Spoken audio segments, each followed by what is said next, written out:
Hello students, कैसे हैं आप सब। भाई उम्मीद है कि आप लोग कोरोना से बचे हुए होंगे, क्योंकि ये जो न्यूज़ मुझे मिली है ना कि भाई ये बहुत ख़तरनाक न्यूज़ मुझे मिली है। और मैं नहीं चाहता कि आप में से कोई भी जिसको एग्ज़ाम देना है नीट और जेई का, वो कोरोना से पॉजिटिव हो और मतलब उसका मेंटली थोड़ा डिस्टर्ब हो जाए कोरोना की वजह से। तो अपने आप को बिल्कुल सेफ करके रखना है ताकि आप ज़िंदगी में आगे लड़ सकें, ठीक है। और अपने आप को फुल कॉन्फिडेंट भी रखना है कि मैं एग्ज़ाम ज़रूर निकाल लूँगा, और इस तरीके से आपको पढ़ाई भी करनी है। तो ये तो हो गई बात पहली। अब देखिए, आप सभी को पता ही होगा कि सुप्रीम कोर्ट में मैटर चला गया है कि पोस्टपोन हो जाए आपका नीट और जेई का एग्जाम, जो सितंबर में होना है, ठीक है, सबको पता है।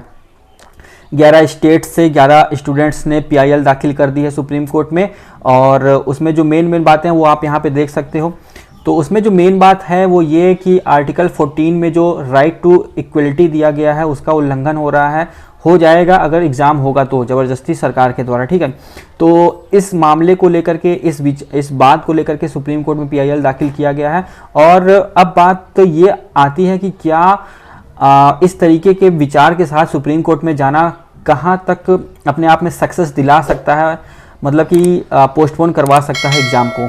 तो देखिए, ये जो मामला है ये अपने आप में बहुत ही तगड़ा मामला है और बिल्कुल भी आसान नहीं होगा इस मामले से सरकार को जीतना, यानी कि वो एग्ज़ाम करा लेगी सितंबर में।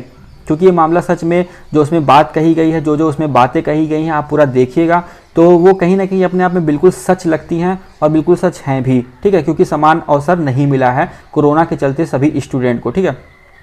तो ये अपने आप में बहुत बड़ा केस है, और जहाँ तक लग रहा है कि ये केस जो है वो जो स्टूडेंट हैं उन्हीं के पक्ष में आएगा और एग्ज़ाम आपका पोस्टपोन हो जाएगा, ठीक है। इसके साथ आज ये बड़ी खबर ये भी आई है कि दिल्ली जो हाई कोर्ट है उसने दिल्ली गवर्नमेंट को ये निर्देश दे दिया है कि जो फाइनल ईयर के एग्ज़ाम हैं तो उसको वो ओपन बुक सिस्टम से कराएं। मतलब कि स्टूडेंट्स जो हैं वो अपने घर पे ही रहेंगे, क्वेश्चन पेपर उनके ईमेल पे जाएगा और वो अपना क्वेश्चन पेपर लिख करके उसको अपलोड कर देंगे और वो चेक हो जाएगा, ठीक है। तो इस तरीके का जो सिस्टम बना है ये भी कहीं ना कहीं ये बताता है कि दिल्ली अभी या आने वाले 1-2 से 3 महीने में अपने राज्य में, अपने स्टेट में कोई भी एग्ज़ाम कंडक्ट करवाने के मूड में नहीं दिख रहा है, ठीक है। क्योंकि अगर वो एग्ज़ाम करवाता तो वो इस तरीके का ओपन बुक सिस्टम वाला जो रूल है इसको कभी नहीं अपनाता, ठीक है। लेकिन अब चूंकि सिचुएशन काफ़ी ज़्यादा ख़राब है तो इसलिए उसने इस सिस्टम को हरी झंडी दी है कि ओपन बुक सिस्टम से एग्ज़ाम हो जाए। और साथ में आज तो 62,000 से भी ज़्यादा कोरोना के केस आए हैं, जो अपने आप में बहुत ज़्यादा चिंता की बात है कि इतने ज़्यादा कोरोना के केस क्यों आ रहे हैं।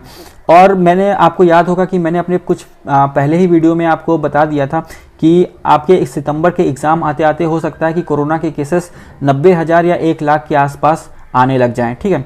तो भाई यही है, अब जितनी ज़्यादा टेस्टिंग होगी उतनी ज़्यादा आपका केसेस भी आएंगे, क्योंकि भाई केसेस तो कम होंगे नहीं, ठीक है। और इतनी ज़्यादा कोई वैक्सीन भी नहीं है, कोई दवा भी नहीं है, मतलब है ही नहीं, तो कहाँ से केसेस कम होंगे। तो केसेस को तो बढ़ते जाना है। अब ऐसे में एग्ज़ाम करवाना बिल्कुल भी प्लस पॉइंट नहीं है, ठीक है। और इसी के लिए सुप्रीम कोर्ट में गए हैं, और सुप्रीम कोर्ट भी भाई यही क्वेश्चन करेगा सबसे पहले कि क्या एग्ज़ाम कराएंगे या नहीं, और कराएंगे तो कैसे कराएंगे, ठीक है। अब वहाँ पे तो डायरेक्ट ऐसे तो थोड़ी होगा कि भाई कोरोना के चलते एग्ज़ाम नहीं होगा। वहाँ पे तो हर पॉइंट पे डिस्कशन होगा, हर पॉइंट पे उसकी तह तक जाया जाएगा और फिर वहाँ से रिजल्ट निकल करके आएगा। तो देखिए, सुप्रीम कोर्ट में जो सबसे बड़ा सवाल होगा, जो मेरे ख्याल से सुप्रीम कोर्ट ज़रूर पूछेगा और उसका सबसे बड़ा असर भी होगा, वो ये कि क्या अगर पोस्टपोन हम एग्ज़ाम कर दें फिर से तो उसका क्या इफ़ेक्ट होगा, ठीक है, क्या प्रभाव पड़ेगा। तो ये सबसे बड़ा सवाल सुप्रीम कोर्ट पूछ सकता है, और इसका जवाब भी जो है वो देखा जाए तो आपके ही पक्ष में आएगा। आपके पक्ष में मतलब कि पोस्टपोन होने के पक्ष में आएगा, क्योंकि जो सेमेस्टर है वो 1 सेमेस्टर का गैप होगा, ठीक है। अगर पोस्टपोन होता है एग्ज़ाम तो कम से कम 1 सेमेस्टर का गैप तो ज़रूर हो जाएगा। अब उस 1 सेमेस्टर के गैप को भरने के लिए बहुत से लोग हैं जो अपना अपना सजेशंस दे रहे हैं, और सुप्रीम कोर्ट इस सजेशन को मानेगा भी। क्यों मानेगा? क्योंकि आपकी हेल्थ बहुत ज़्यादा इंपॉर्टेंट है, क्योंकि आप अभी बच्चे हो, आप अभी टीनेजर हो, आप अभी मैच्योर नहीं हो हम लोगों की तरह, तो उतनी ज़्यादा समझ नहीं आपके अंदर। तो आपकी इस मासूमियत को देखते हुए, आपकी इस टीनेजर्स को देखते हुए, वो सुप्रीम कोर्ट जो अलग अलग इंस्टीट्यूशन या अलग अलग जो शिक्षाविद हैं जो अपने विचार रख रहे हैं कि कैसे देना है एग्ज़ाम, कैसे सेमेस्टर को हम लोग मैनेज कर सकते हैं जो 1 सेमेस्टर का गैप हो रहा है, तो उसको सुप्रीम कोर्ट मान लेगा और आपके एग्ज़ाम को पोस्टपोन कर सकता है, ठीक है।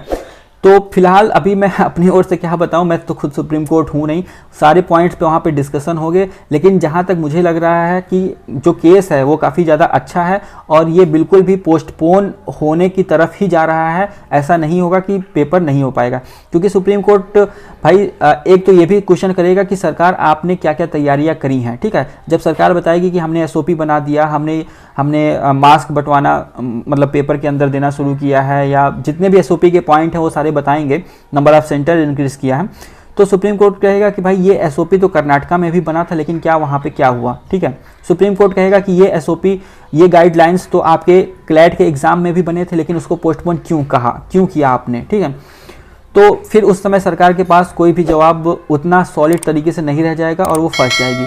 तो मतलब कुल मिलाकर के देखा जा रहा है, जो समझ में आ रहा है वो यही कि सुप्रीम कोर्ट बिल्कुल आपके ही पक्ष में ये फैसला देने वाला है। जो स्टूडेंट लोग वहाँ गए हैं, 11 राज्यों से 11 बच्चे जो वहाँ गए हैं, उनके ही पक्ष में फैसला देने वाला है और पोस्टपोन बिल्कुल होगा। ठीक है, तो अभी फ़िलहाल इतना ही न्यूज़ था, बाकी अब तो सुप्रीम कोर्ट में चला ही गया है, तो आधी मतलब फैसला आ ही जाएगा, इसी मंथ में फैसला आ जाएगा क्या होना है क्या नहीं होना। और कुछ लोग कह रहे हैं कि भाई मीटिंग होगी, एनटीए मीटिंग करेगा, तो देखिए मीटिंग तो पहले वाले जुलाई में भी हो रही थी। ठीक है, जब जुलाई में आपका एग्जाम होना था तो उससे पहले भी जून में काफ़ी मीटिंग हो रही थी, यूजीसी और यूजीसी के हेड, सीबीएसई के हेड, एनटीए और खुद आपके शिक्षा मंत्री रमेश पोखरियाल निशंक सर, सभी लोग मिलकर के मीटिंग कर रहे थे, लेकिन फिर भी क्या हुआ, आपका एग्जाम पोस्टपोन हो गया। ठीक है, और क्या जुलाई से अभी कंडीशन ज़्यादा अच्छा हो गया है? जुलाई में तो कम केस आ रहे थे, अभी तो बहुत ज़्यादा केस आ रहे हैं, तो बिल्कुल भी चांस नहीं लग रहा है, पोस्टपोन जरूर होगा एग्ज़ाम। ठीक है, लेकिन फिर भी पढ़ाई में मन लगाइए, पढ़ते रहिएगा। जो पढ़ने का जो आपका माइंड सेट है कि हमें इतना रोज़ पढ़ना है, आपकी जो प्लानिंग है उसको बर्बाद मत करिएगा इन सब न्यूज़ के चक्कर में। पोस्टपोन होगा ये तो बात अलग है, लेकिन आप अपनी पढ़ाई जारी रखिएगा। ठीक है, मिलेंगे नेक्स्ट वीडियो में। वीडियो अच्छा लगा तो लाइक कर दीजिएगा, साथ में शेयर भी कर दीजिएगा, और नई अपडेट के साथ मिलेंगे नेक्स्ट वीडियो में। तब तक के लिए अपना ख्याल रखिएगा। टेक केयर दोस्तों, बाय बाय।